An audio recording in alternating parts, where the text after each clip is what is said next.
All right, guys, welcome back to Always Moving Forward. We've had such a awesome week this week. We finally met our first milestone. We've hit over 1,000 subscribers. I know it seems, trivial, but for us, it's kind of a big deal. We've been for the last couple of months trying to hit that, so I'm pretty excited about that. Thank everybody who's been subscribing to the show and watching the show. We appreciate it. We still have a lot of some great guests coming up. We want you to remember, just hit the subscribe, like, share, comment, hit the notification bell. So that you can keep track of some of the stuff that's coming in. Be notified of some of the new guests that are coming in. So with that said, I'm really excited about having my next guest on. So my next guest is actually a daughter of some friends of mine. I've known her parents before they were married. I was at their wedding, and actually her parents are actually part of our wedding. Her mom helped my wife with the setting up our wedding, and her dad was actually our photographer. So we kind of go back a long ways, and it's been a while since I've seen her. So I'm pretty excited about bringing her on and my next guest on, and getting to know what she's been up to. And so we're going to bring her in. Her name is Ashley Boettcher. Now, you guys probably know her from shows like Aliens in the Attic, and she's in Lost in Oz. The recent thing she's done was Outmatched on television with Jason Biggs and Trish Martin Campbell and Finesse Mitchell. And so anyways, let's bring her in. How's it going, Ashley? Hi, it's going good. How are you? I am doing awesome. And thank you so much for being on the show. Thank you so much for having me. This is awesome. I love that our families go so far back and that I was able to hang out with you today. Right? We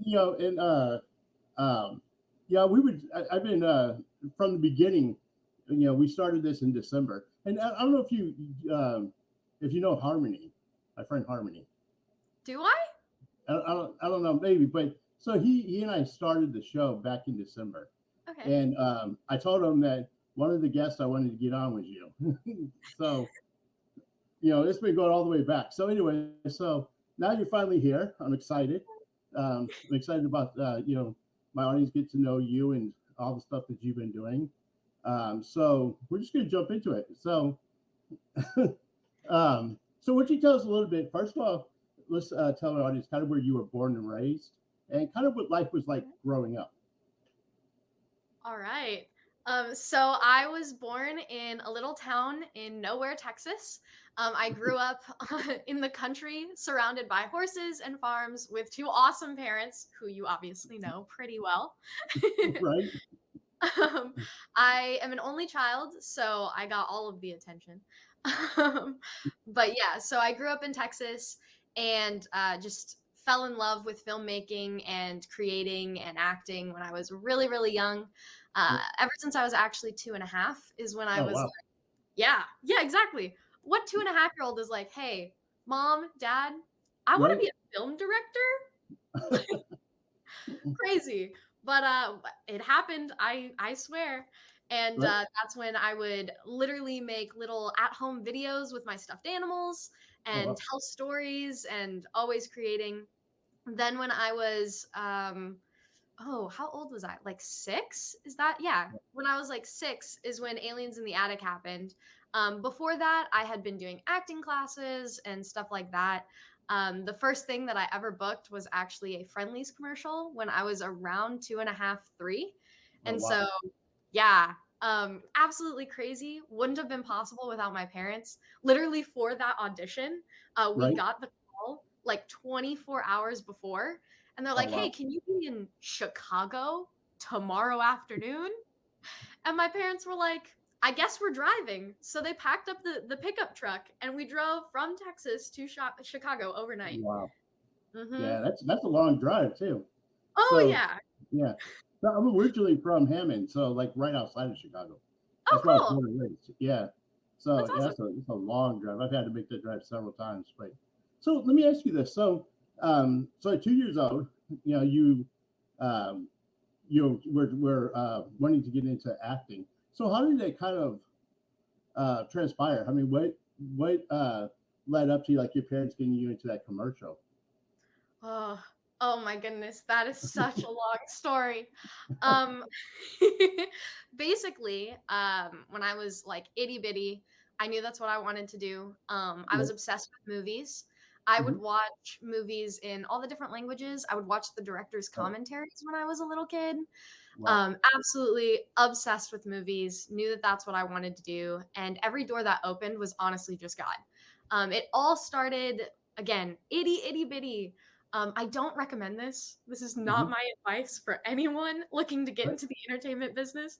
But they put me in a baby contest. Okay.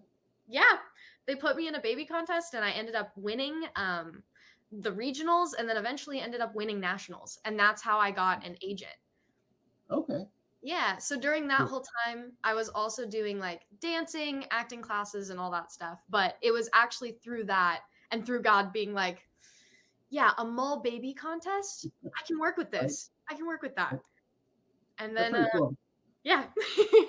So I think the thing that you mentioned is that people don't realize exactly how small that town is that you're in, Mhm. and to be able to um, make it from a small town. A lot of people think that when they come to from a small town or place that people don't recognize, it's tougher to break into the industry. I have friends in Florida that tell me it all the time that they actually moved to Florida just to be to a bigger city, just so they could get into films. You Mhm. know, so um, so your first film, your actual first film was Aliens in the Attic, right? Yes. So how did that go about? So um, kind of walk us through that process because that was your introduction into the actual film industry. Oh, absolutely. So, basically, I had auditioned for the film when I was, I think, around 5 years old. I did a self tape. We had a little like taping studio in our basement, Okay. just a blue painted wall, and they give you the sides, and we literally had it on like tape. Like this is how Oh, old wow. this is. We had like on tape. Right. Um, luckily, my parents, as you know how to take like the tapes and make it digital and send it and all that stuff. Right. Right. Um, yeah, but we basically what you do for an audition is you record kind of like what we're doing now. I say my Right. name, hey, I'm Ashley Boettcher, who I am, and then they give you sides to kind of audition, which is just a scene from the movie, and you memorize the lines and you perform it as if you were performing it on film. Right. And so I did that when I was 5, ended up getting a call back, which is where they call you back in and they're Right. like, "Hey, we like you. Do it again." So I did it again. Right. Eventually ended up going to a mix and match session where they flew me out to California, which Okay. was crazy. Flew out to LA. A limo picked me up. I was living my best life. Right. And eventually got to work in the room with my fellow actors that ended up booking it as well. So Austin Butler was there, Carter Jenkins was there, so many cool people. We got to all do a chemistry read where we would read scenes from the script together and kind of see how we would play off of each other and all that stuff. Right. And at the time, I guess I should preface. At the time, Mm. there was a Right. writer's strike happening in LA. Uh, So okay. this movie had gotten delayed at Fox multiple times. Oh, wow. So at this point, I was much older than when I had originally auditioned. Okay. So it was a multi-year process, which isn't usually how it works in the industry, but because Right. of the climate at the time, that's just what ended up happening. And so Okay. eventually, I booked it, which was one of the greatest moments I think of my childhood life. Freaked out. It Right. was awesome, and that just entailed, my agent being like, "Hey, Fox really likes you. They wanna cast you as Hannah," and I'm like, "Hey, cool, let's do it." Right. Right. Um, so we did that, and then fun fact: Aliens in the Attic actually didn't shoot in the United States. Oh, really? Yes, so it's set in Maine. That's where the Pearsons go on their family vacation. Right. But for my work vacation, I Right. got to go all the way to New Zealand. Oh, wow. Okay. Yeah. So at like, I think I was 7, I was living it up in New Zealand. for Wow. 4.5 months. Wow. So Hmm. kind of what was like, what was that like? Because so Aliens in the Attic, there's a lot of CG work in there. Oh yeah. And so, being, starting off at 6, 5 years old, what was it like being on a set and not seeing the characters and, trying to interact, as a kid, trying to figure all that out. God has really blessed me with an imagination. That's all I can Right. tell you, man. Um, yeah, we got to see like little kind of scales of what they might look like, but I actually Okay. had a green plushie, like a green screen plushie, Okay. which I still have actually to this day. And that's what I would interact with when I would interact with some of the aliens. Other Okay. than that, it would be like a tennis ball on a stick. And they're like, look Right. over here. So weird. But little Right. kid brain, I was just like, oh yeah, this is just like when I play with my stuffed animals. I can Right. do this. I can just imagine that that person's there and that alien is real and this is happening. So imagination really got me through it.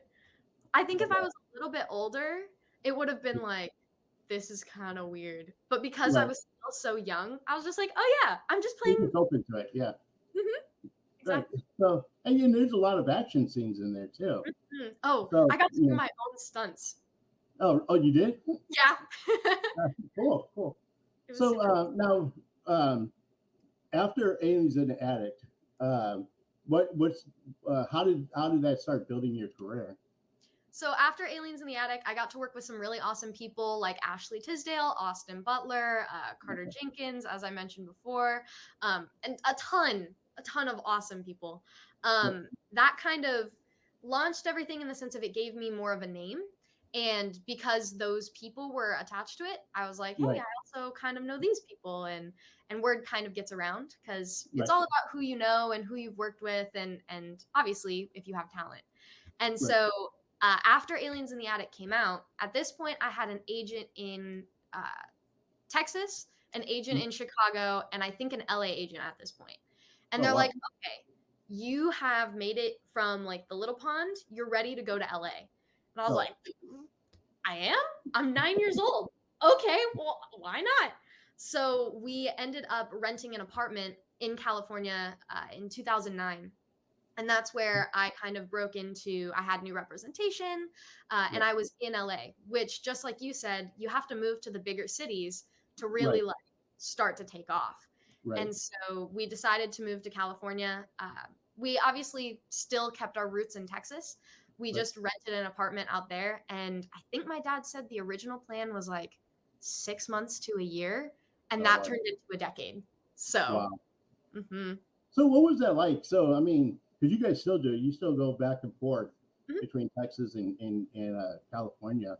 Um, when you were a kid, what was that like? Because now you got your family, your life in Texas, Mhm. everything you're used to in Texas. Now you're in LA, so you get your life in LA. So as a little kid going back and forth, how did you kind of cope with that? How did you deal with that in the different friendships that you had in both places? Oh, it was hard. It was definitely hard because when you're a kid, those are your formative years. And so Right, having to like divide between two places, right, it was difficult. Honestly, making friends out in California for a while was hard mhm, because it's totally different. Thankfully, because of my mom, I always had my best friend with me because she's my best right, friend. right, So I had that and my support from my family, and that's honestly like them and God is what got me through it. And as time went on, he put different people in my life. And right, thankfully, all of my friends back home understood and were just right, incredibly excited for me. right, So we would always stay in contact. We would voice chat. We would play video games together. We would play Club Penguin back in the day. And we right. would keep our friendship maintained as well as, growing as individuals. But it was hard. It was touch and go for a little bit, just being like, man, I'm out in LA. All my friends are back home. I'm excited about what I'm doing, but Right. man, I just miss home. Right. So Hmm. how did you kind of cope with that? Starting out, um, what was like? I know you went back and forth and played games and stuff with them, but just as a kid, trying to cope with it personally? You know what I mean? How was you able to do that? It was a lot of looking back on it now was kind of Yeah. compartmentalizing.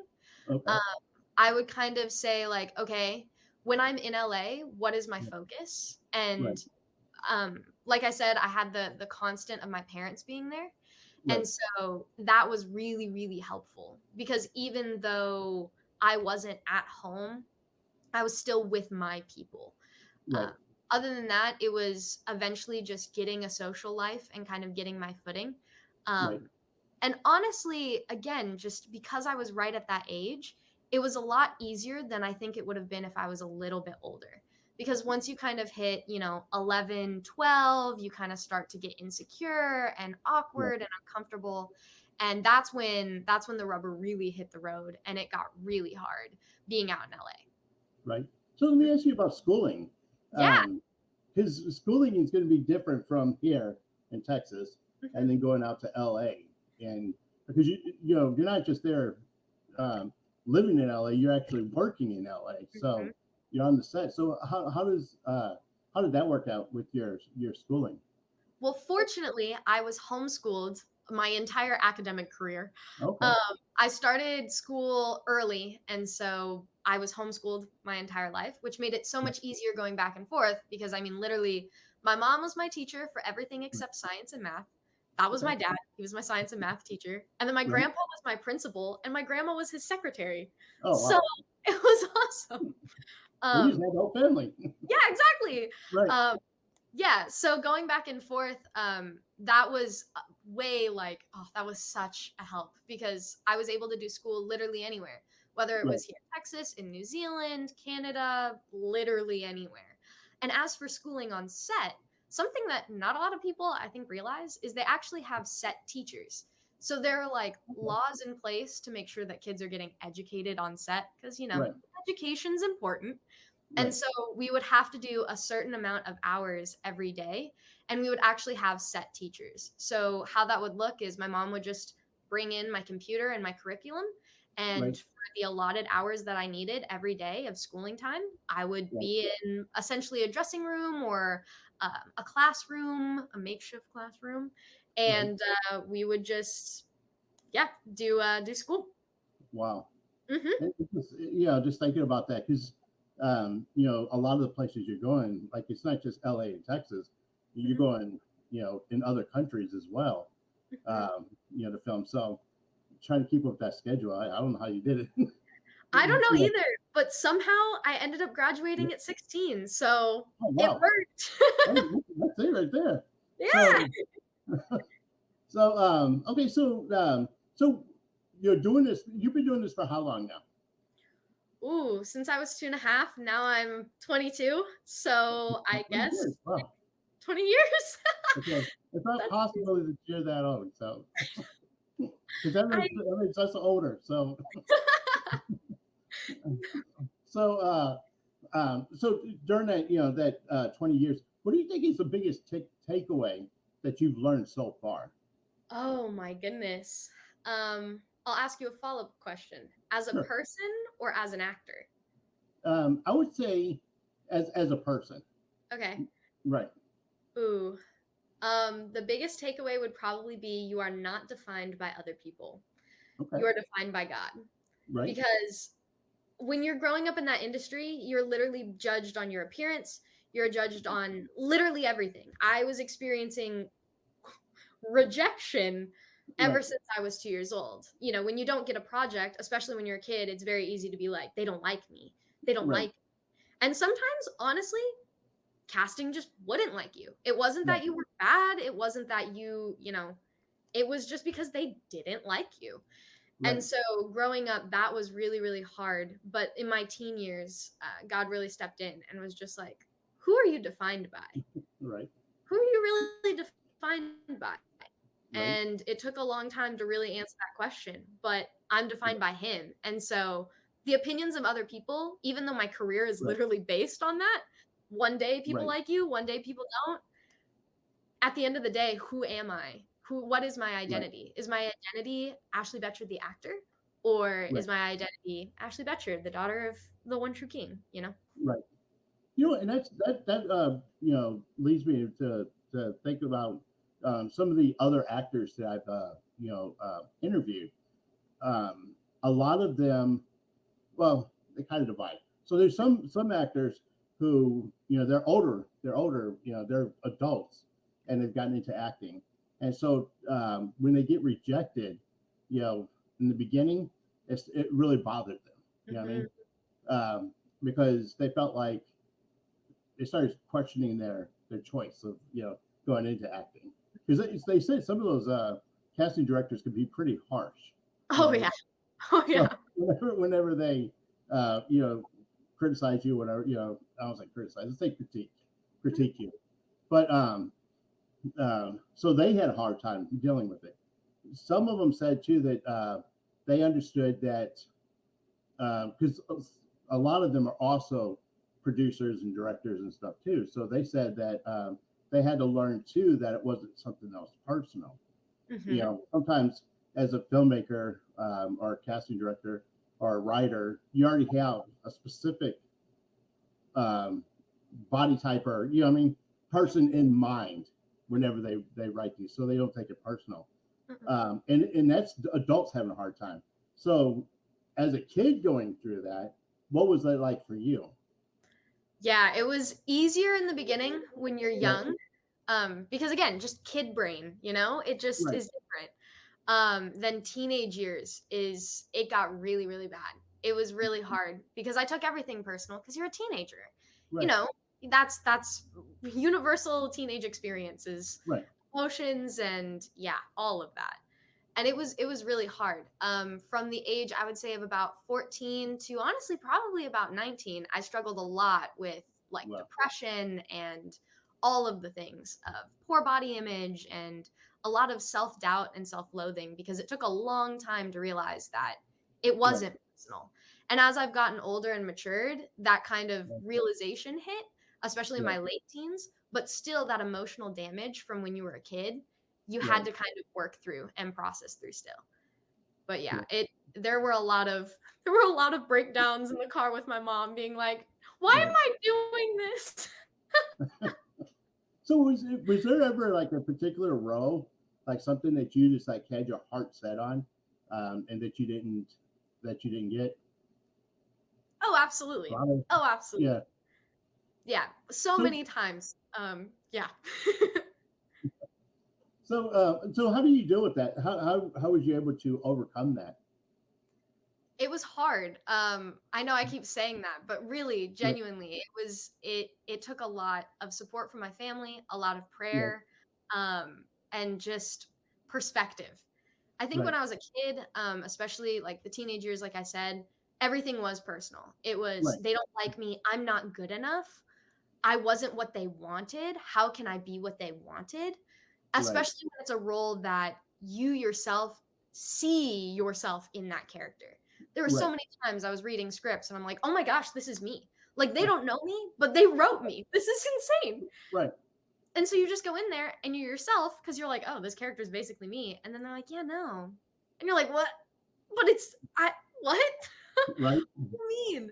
But that yeah, that took a lot of growth and then perspective now looking back, I right, realized that all of those roles, even though I wanted them so, so badly, could right, have taken me down paths that I did not want to go down. right, Uh, and so there was a lot of, at the time, a lot of comparison, especially between like you and the person that did get that role. Just right, like, oh, they're better than me and all of that stuff. As well as look at them. Like that role absolutely launched their career. And what am I doing? They're, better than me, they're prettier than me, they're more popular than me, all of that right. stuff on steroids. Oh well. So, yeah, because at that point you have potentially, money because it's a job as Right, well as social media following and all that stuff is huge. But that like weighed very, very heavy because it wasn't only missing out on the role of your dreams, it was right, also, oh, that person got it. And right, so again, just a lot of prayer and a lot of perspective now looking back and fully recognizing like, man, if I would have played that character, uh, right, steps down the line, would I be where I am today? right. Yeah. No, and that's another great point that you make too.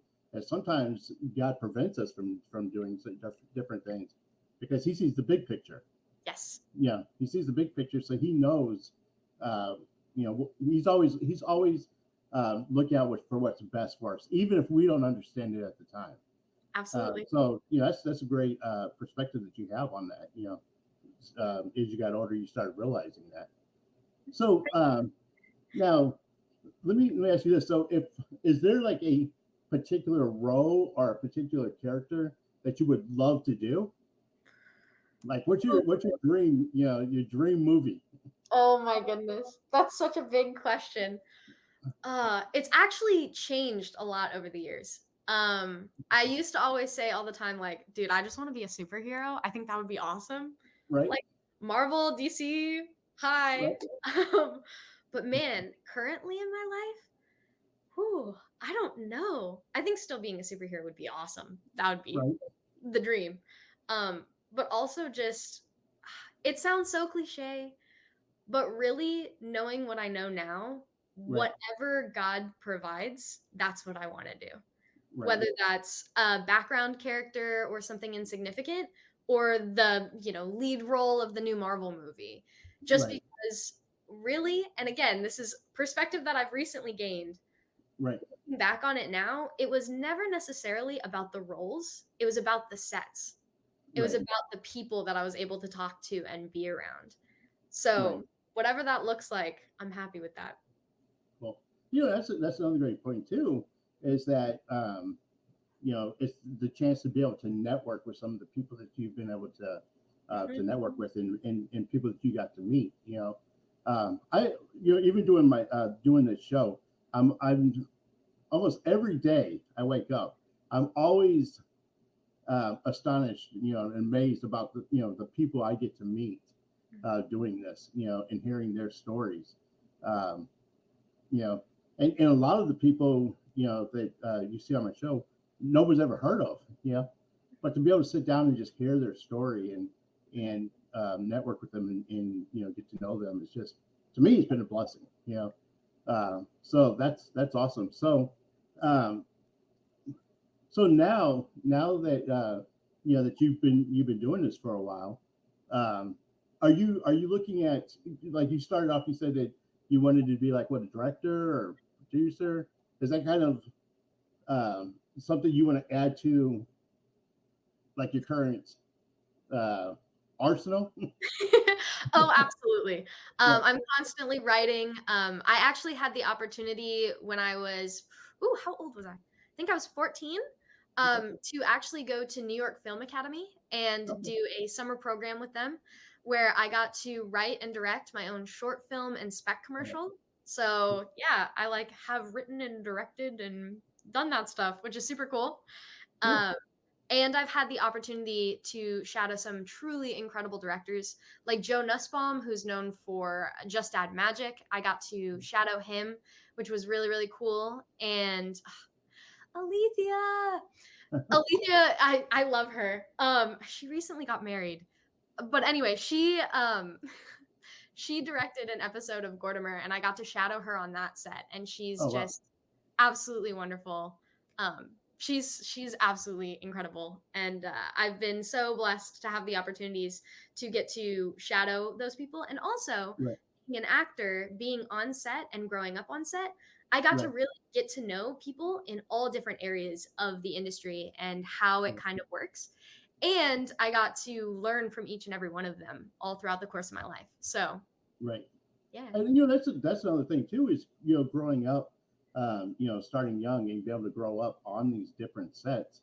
I mean, you get to see all the background, everything's going on in the background. You get to see, um, you know, all the parts that nobody sees that brings it all together. The lighting, the sound, the cameras. Have you ever tried to dabble in some of that and kind of try to figure out any of that? Oh, sometimes. Not like not professionally, but I Right. mean through doing my own self tapes and stuff like that. I when I Right. get to do this, I literally am my own cinematographer, lighting, Right. audio, post.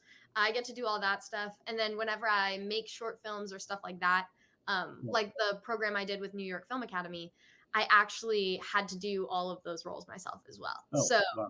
mm, yeah.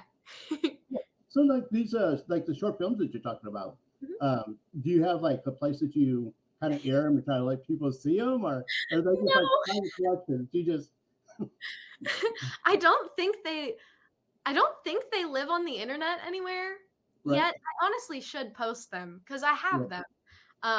But yeah, it was something that we kind of kept under wraps. But if you want to see it, I'm sure my dad has it on a hard drive somewhere.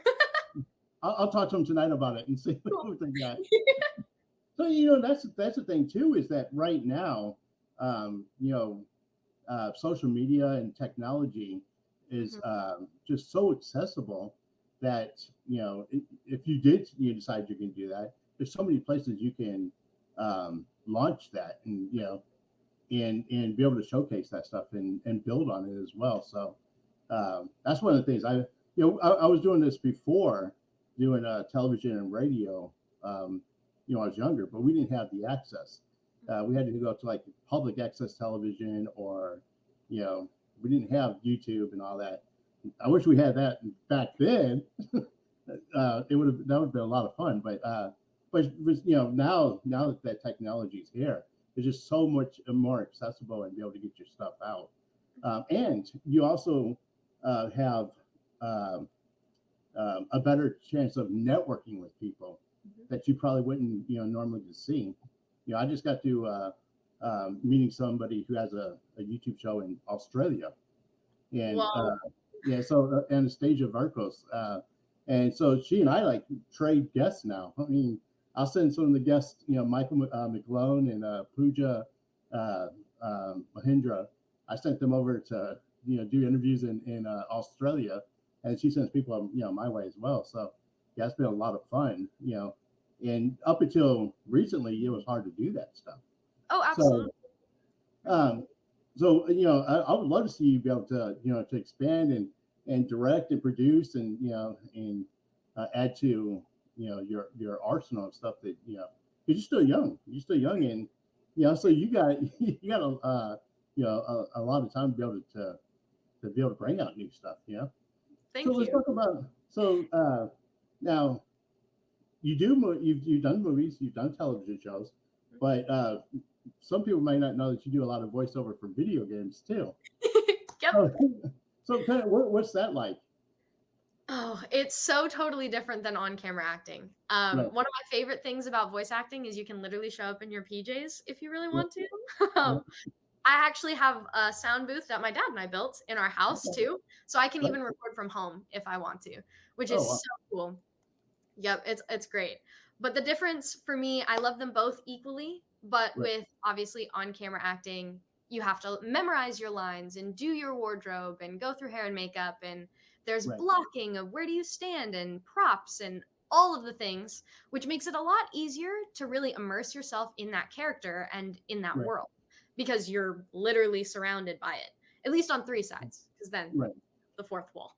But it's so cool to be able to experience voice acting because it's all in your head, it's all in your imagination, and it right. takes a surprising amount of effort Oh, because wow, you have to portray all of your emotions only right, through your voice. There's no she, looked quizzically and you can kind of furrow your brow to convey an emotion. That's where you right. would have to make a thinking noise. Do Oh, wow, you think of when you make a thinking noise normally right, in life? No. But that's what you kind of have to lean into that and create the world all within this little sound booth. And it's so much right. fun. Hmm. That sounds kind of difficult too, because um, when you're creating a video game, because you don't see the video game. Do you get Sometimes, like? Oh, sometimes you can. Mhm. you do get to see it. Sometimes it depends. Okay, So sometimes, especially if it's dub work, so where right, you're taking something that's in one language and doing it in another, they'll okay, actually have the picture, so right. you can kind of see. But even then, from time to time, it's rough animatics or really creepy looking CGI that you're kind of like, Yeah. ah, Wow. what are we doing? Okay. But So it's not like yeah, just so reading a sometimes you can see. script and stuff. Yeah. Oh, So it's not like just reading a script. You're not just like going hello. through and not seeing. So sometimes you get to actually see and You kind of cut walk out for through. a second. What did you say? I'm Oh, sorry, you cut out. okay. It's not like you're just reading a script and you don't and you don't have like a visual of what you're doing. Mhm. Sometimes they actually give you like the actual character, the scene that you're reading for. So it makes it a Yes. little bit easier. Yeah, that makes it Right. the world like easier. Um, Okay. yeah. Mhm. But Wow. for So example, oh, go ahead, sorry. that's right. What would you say? I was gonna say, for example, Lost in Oz specifically, we Right. actually didn't have any of the animation for that. And Okay. how we would record it is we would all sit in like a half circle with individual microphones in front of us, and we would Right. read it in the room together and play off of each other. Okay. Yeah. Mhm. Which is super abnormal. Usually, it's just you in a booth by yourself with Right. the other people like pre-recorded. So actually being able to do it like a table read and kind of Right. play off of each other was super cool. But at that point, we had no imagery. Oh, wow. But Mhm. but having the other people there where you can um, like I said, play off each other and read. I think that at least that's something that can help you get Yeah. through. So now Lost in Oz, is that like a cartoon series? Mhm. So it is currently being, I think, held on Amazon. It is for kids and adults. It's really cool. It's based off of the Baum books. Obviously, Okay. it's based off of the Oz. Right. But it's more Dorothy set in a modern day. And Mhm. if Oz happened now, what would it kind of be like? What are the struggles that kids today that are universally facing? And also, like, we have technology and things like that. So it's really, really cool. Cool. Yeah, I'll have to go look at a couple episodes of that. Yeah, it's awesome. So, awesome. All right, cool. So now which do you find um, I don't want to say the most difficult, but maybe the most challenging, like doing um, acting like in front of people, doing the voiceovers, doing for like video games, and then for the cartoon. Which one I think is do you think is more challenging of the Oh, three? that's hard because they're all challenging in their own ways. Right. Absolutely, there's more memorization when you're performing on camera because you have to Yeah. literally learn your lines and blocking and all that stuff, as I kind of mentioned earlier. Then Right. when you record in front of a live studio audience, that's Right. also really crazy. The show Outmatch that I did on Fox, that was in front of a live studio audience every week. So that Oh was, wow. oh yeah, a totally different shooting experience than Right. Aliens in the Attic, as an example. So that had its own unique challenges. Voiceover has all of the challenges of like making little noises and portraying emotion in your voice. So it's really difficult to pick just one, if I can be completely honest with you, because they Right. all are challenging in their own unique ways and they all kind of round you out as an actor to where you can just get thrown in a situation and everything Right. kind of comes in handy and plays off of each other. Wow. Mhm. I didn't realize, and we watched Outmatched, which I thought was a hilarious show. Thanks. I love Jason Biggs. I mean, he's so funny in that. Yeah. So uh, I didn't realize that was actually done in front of a live audience. Though Mhm. that's wow. That's got to be uh, tough because you got to be on point, and you keeping your audience yeah, keep them entertained. Mhm. Yeah. So I didn't realize that. So, but I did have a question for you about Outmatched Uh-huh. because there was a special guest that you guys had who played your grandfather. Yes. So Tony Danza, everybody should know Tony from Who's the Boss with him and Alyssa Milano. So having him on set, what was that like? And I heard that Offset, like Offset, he was teaching you to tap dance. Yes. Oh my Yeah, goodness. Tony Danza is wonderful. yeah, I could speak such high praises of Tony. Such an incredible guy. So funny. And just talk about a guy who can do literally anything. He can sing, right. he can play piano, he can dance, he can act, like he can box. He can Wow, box. He can right, do everything. He's so great. But yeah, so when I was a kid, I grew up tap dancing. okay, It's my favorite form of dance. I did ballet and hip hop and all the things, but tap right, dancing is my favorite. And so in a conversation, he and I kind of, brought that up and he was like, right, "Wait, we have to choreograph a routine together, like right now. And so Wow. over the course of our week working together, we choreographed a little like tap dancing routine. I think I have a Oh, video on my Instagram, maybe. wow. Okay. All right. Yeah. So, I mean, so is it like, what was he like as a person? I mean, when you first met him? Oh my goodness. Anytime you meet somebody like that who's just like legacy Hollywood, you're kind of like, ooh, this is either going to go one of two ways.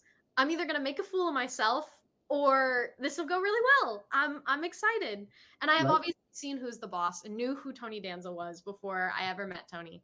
But the first time we got to meet, I mean, he is so down to earth.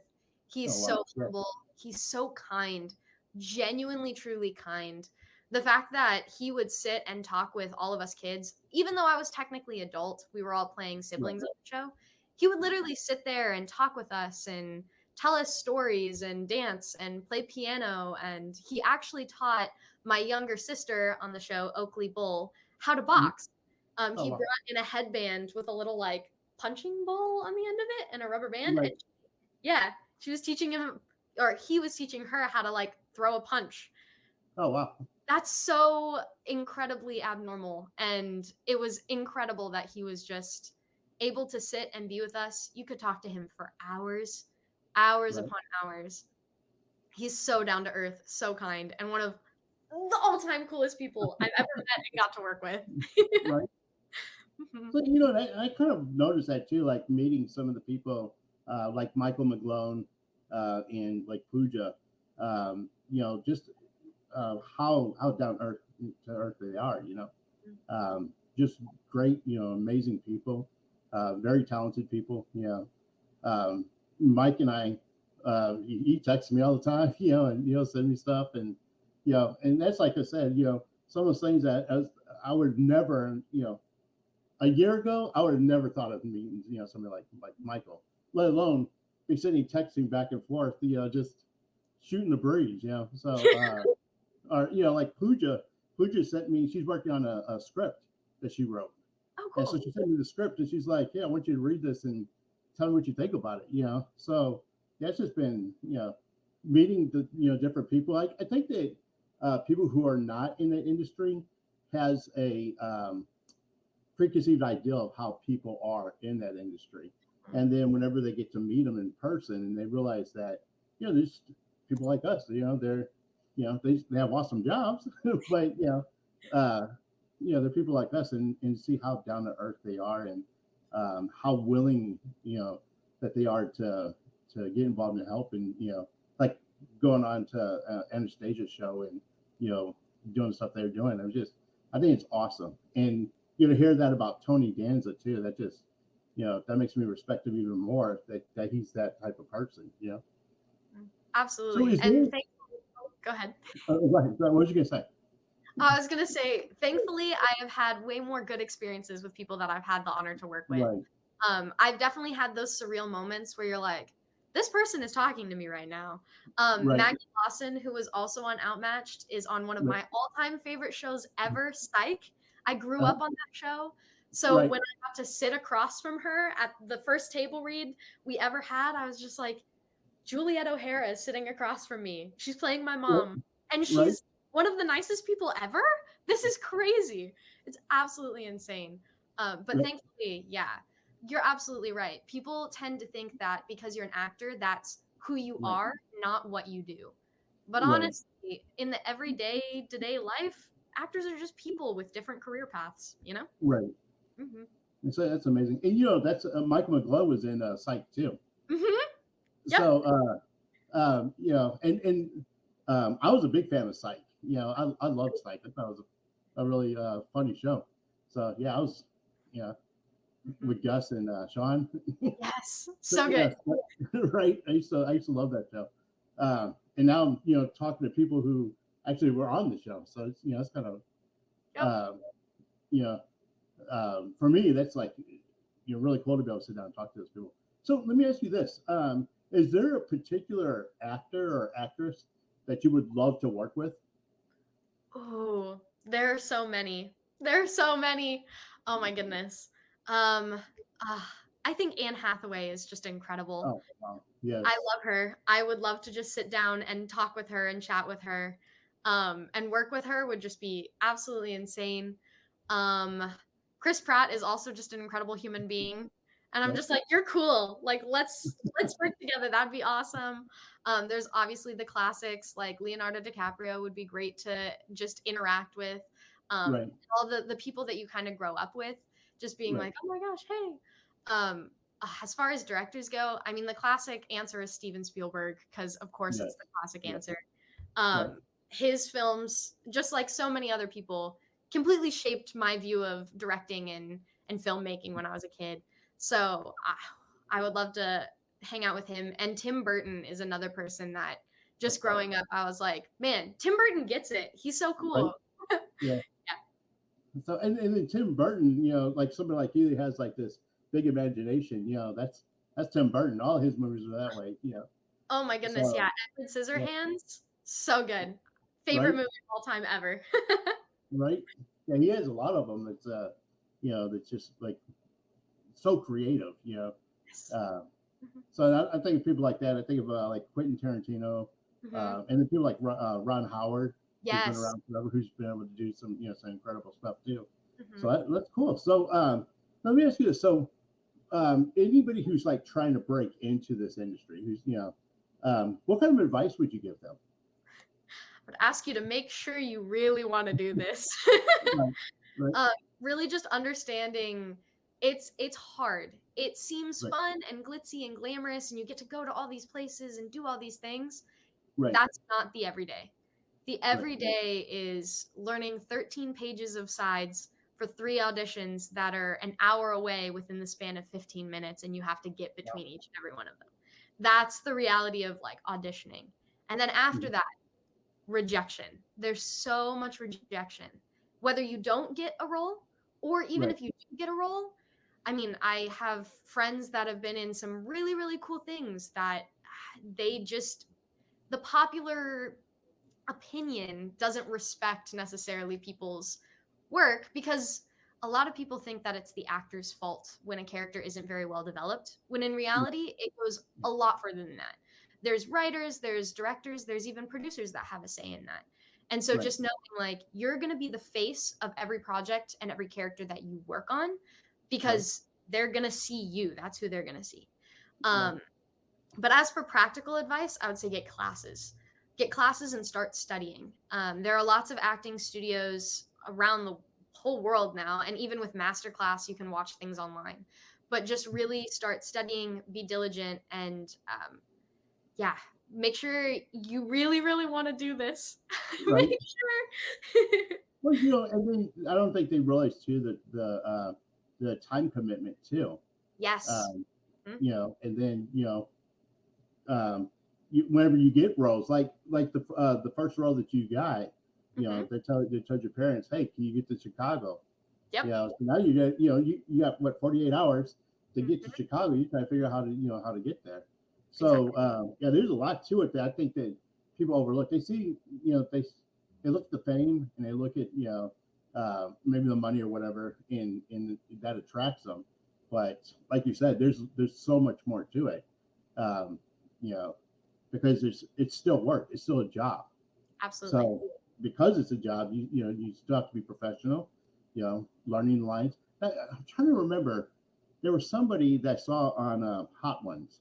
Mhm. You ever seen the show Hot Ones? Yes. I don't remember who it was. Somebody on there. I think it was Tom Holland Okay. who said that when he shows up to a set, he never practices his lines until the day of. How is that? I mean, when he said that, I'm like, how do you do that? I don't know. I mean, to be fair, depending on what you're working on, there are a lot of Right, rehearsals that happen to where you right, can kind of really memorize your lines the day of. For right, example, working on Gordimer Gibbon's Life on Normal Street, we would right, have few rehearsals before we actually shot anything. right, And then if you're doing a sitcom, like a week schedule for a sitcom like Outmatched is totally different than a film set because right, you have literally only 2 shoot days. And the rest of your 5-day week is rehearsals, blocking, doing everything like a play so that you're ready to perform in front of a live studio audience. Right. But yeah, that's crazy. I mean, Yeah. I guess I get it. I'm more of a I'm gonna read through it the night before and prep Right. person, but okay, Tom Holland, go off, I guess. Right. So yeah, I was like, when he said that, I was like, especially the roles that he gets, Absolutely. to, Yeah. to, to me, Wild. it's just like a bold move to just go in there and try to do it, especially, like in the superhero movies with like Spider-Man and stuff. You would think that um, because of the money they spend on those, that they try to do it in 1 or 2 cuts, and so you would definitely want to know your lines, especially when you're working with people like Robert Downey Jr. and some of the people he's working with, the other professionals, is that you want to be on point every time that you're with those guys. So anyway, so I will say though, everybody's brain works differently on how they memorize stuff. right, And if you overwork something, then it just seems like you're acting, and that's also terrible. You yeah, don't that makes wanna, sense. that's the other thing. When you're Right, acting, you never want to seem like you're acting. Acting isn't right, acting, it's doing. And so I guess I understand how someone doing as many roles as he does, as frequently right, as he does, his memorization would kind of be on point, he'd be ready. right. Um, but yeah, okay. I understand that. But yeah, no, that's interesting. Yeah. It seems to me it'd be difficult, but I guess everybody's going to have their own way of Mm, learning and doing things. So I mean, I guess he's doing very well. So yeah. it must be working for him. Yeah. Uh, so let me ask you this: that since you've done Outmatched and you've been in front of a live audience, Mhm. have you thought about doing anything on Broadway? Ooh, I don't know if I could do Broadway. I Mhm. think Broadway is amazing, and Broadway actors are so talented, Right, so incredibly talented. They can do literally everything. They're incredible. For me, I it would be so far out of my comfort zone because right, I love the ability to do multiple takes. yeah, So doing it all in one take like that, because even on Outmatched and being in a live studio audience atmosphere, right, you were able to re-record stuff and do it again, and they would even change up things per take, so we'd get a totally new line in front of the live okay, studio audience, and we'd have to improv and do that type of stuff. But right, in theater, uh, it's so cool. I don't know. I've had people ask me this before of like, you can sing, you can right, dance, you can act. There's always theater, there's always Broadway. Like, right. oh man, yeah. I was trying to remember who I was talking to that does Broadway, and they said that they're two different beasts. Because Mm, when you're on set, it depends on who you're with. It may have been Pooja that I was talking to about this, but when she did like Chicago Med or Lincoln Lawyer, you want to memorize your lines. She wanted to be like on point because she wanted to do things in one take. You know what I mean? mm, And then she said it's kind of different too when you're like on stage in front of a live audience because that's a whole different type of pressure. mhm. Um, because I guess you can technically, being on set, even though the actors may not like it, if you mess up, they can take it, they can retake it. But when you're on stage, if you mess up, you just have to roll with it. You just have to keep going. So That's yeah, it's uh, I think that being like on Broadway, I think to me would be tougher too. I'm right there with you. Yeah, mhm. trying to memorize, trying to memorize the lines, and I can't do it. No. so now let's talk about kind of some of the stuff that you've currently worked on, and then we'll talk about some of the new projects, some of the stuff that you Ooh, have in the works. So, and we kind of mentioned some of the films, like Aliens in the Attic, mhm. and then the Lost in Oz, and then what's the other one? Was the other one Moody? Judy Moody? Moody. Judy That's Moody, my wife and my daughters. They will all watch that show. They watch that really? movie. Yeah, they loved That's it. Uh, So let's kind of tell us some of the stuff that you've done, and then let's talk about kind of what you're currently working on, or what you're. For sure. Okay. So Judy Moody, man, that brought me back. I have not thought about Judy Moody in a while. That was such a cool project. The most recent stuff we kind of touched on, Outmatched on Fox, Right. that came out. Weathering with You, which is so cool. It's an anime movie. It's by the same producer and director of Your Name.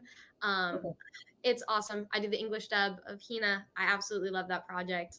Okay. 10 out of 10 recommend, please. It's so good. Weathering with You. What else? Final Fantasy 7, the remake Intergrade, which is pretty cool. It was a DLC for Final Fantasy 7 remake, Right. which is super cool. Love doing that. Ooh, what else have we done? Going back, Gordimer Gibbon's Life on Normal Street is another classic. That's available on Amazon, just like Lost in Oz. Right. There are, I think, 2 seasons of that, and various things scattered throughout there. Yellow Day is a movie that I worked on. Being able to do dub work is so much fun, and I got to do that for Final Fantasy, Weathering with Right. You, as well as Ernest and Celestine a few years ago, Throne of Elves. So much fun stuff. And as for stuff on the way, I can't say all of the things. Okay. Right. But one of the things I'm most excited about is actually involving Lost in Oz. I recently announced it, as well as the Bureau of Magic and Lost in Oz, that we are working on creating some new content for people, which is so exciting. I Right. can't share too many of the details because we got to keep the magic under wraps, but Right. absolutely stay tuned for that. If you haven't seen Lost in Oz, please go check it out on Amazon and watch the first 2 seasons, and stay tuned because there's more magic on the way. Awesome. Yeah, we gotta go. I want to watch that one too. I've seen a lot of the posts on that. I don't know why we haven't seen it, but yeah. You know what? The other thing is, you mentioned Yellow Days. Yes. It was funny because I was watching that movie and I saw you in it. I didn't know you were in it. Really? Yeah. So I was watching the movie. I'm like, is that Ashley in it? That's so cool. Yeah. So it was just something that I don't know. We just picked and we were just watching, and there's the same thing too with was it the Downy commercial? Oh my gosh, yes. Yeah, I saw that. I saw it. I'm like, it's funny that there's like things that that I'll be watching, and I'm like, was that Ashley? And then I have to go back, like the Downy commercial. I'm like, I told Martha, I was like, pretty sure that was Ashley in a commercial. I would go back and see if I could find it on YouTube, just so I could see if it was actually real. So it's just kind of funny that you just need to pop up different places. Oh yeah, I love commercials. Commercials are honestly, I think, my favorite thing to do. Commercials are great. But yeah, those I've been doing for years, and I'm so glad you saw the Downey one because that's one of my favorite ones. And that's actually the whole premise of that is just kind of funny. So, but yeah, so seeing those, seeing that, and I was like, I had to go back and look and see because I'm like, I know that was her. I know that was her in there. So, Yep. Well, cool. So, well, thank you so much for being on the show. It was, a blast to be able to come in and have you share your story and all the stuff that you're working on. Like I said, you're still young, so you still got a long road ahead of you. And so I'm interested in seeing some of the stuff that you're working on. And the person that you brought up to, Anne Hathaway, seeing some of the stuff you're doing. I mean, she started when she was young too. So I can see you growing into doing stuff like like that as well. So thank you so much. Because she did what the princess movie, the Princess Diaries. Oh yeah. Princess Diaries. And she was about your age, wasn't she, when she did that? I think so. Yeah, I think so. She was around my age. Yeah, she was still just a young adult too. So so who knows? Yeah, that would be awesome. She's had a great career too. She's been she's done a lot. So oh my goodness. Anyways, but thank you so much for being on the show and like I said, we're excited about things that you're working on, and things that you're doing. So, and I'm proud of you. I'm proud of all the stuff that you got to be able to do. So, um, you're doing a great job. I tell Thank your you. parents that you're doing a great job too. I'll tell them today. I'll tell them when we feel a little bit. So, Awesome. but Thank you so much. Oh, go ahead. What was you gonna say? I was just going to say thank you so much for having me on. It's so cool to be able to talk with someone like this, especially that I know and we have so much history. And just Right, to have this conversation is so much fun. You're a great interviewer. And earlier you kind of talked about how technology is easily accessible and how right, people can we have YouTube and stuff like that. And I just wanted to let you know that it's so inspiring for me to see right. you doing this and doing this show because you're so great Awesome. at it and it's been so cool to kind of watch you grow. By the way, congratulations on 1,000 followers and Oh, thank subscribers. you, thank you. Yeah, I'm pretty excited about that. So, that was our first milestone. So now we're starting to work on our second milestone. I can't tell anybody yet what it is, Okay. but I'll talk to you guys later about it today. But yeah, we got a new phase that we're going to enter into, which is going to be a lot of fun. So Yay, we're going to that's so kind of exciting. change up the game. So yeah. Cool. So anyways, well, cool. Thank you for saying that too, because I love doing the shows and bringing these all these different guests on. I learned so much from them too. And just hearing their stories is just so inspirational to me. So bringing you on and hearing your story, it's just awesome. So, well, cool. All right. Well, thank you so much, and um, yeah, we'll keep in touch. We'll bring back on as some of the other projects come up. And another thing we'll do too is before we wrap it up, what's the best way for people to like reach you or to keep up to date with some of the stuff you're working on? Like what's some of your social media? I get to plug my socials. Cool. Yes. So you can follow me on Instagram, Twitter, Facebook, all under the username. Well, I think Twitter and Instagram are Boettcher Ashley. So just my Okay. last name first and my first name last. And then Ashley Boettcher Official on Facebook. And I'm verified everywhere. And you can also check out my website, which is boettcherash.com. And I have all of the social medias and lots of fun updates, places you can watch projects, and all that stuff Okay. right on my website. Cool. And then what I'll do is I'll have you send me the some of the links, and Mhm. then at the bottom of the interview, we'll have all that stuff posted up there for him as well. Perfect. Cool. Awesome. Well, thank you again for being on. So it's been a lot of fun. Thank you so much for having me. Cool. All right. Well, thank you guys for watching.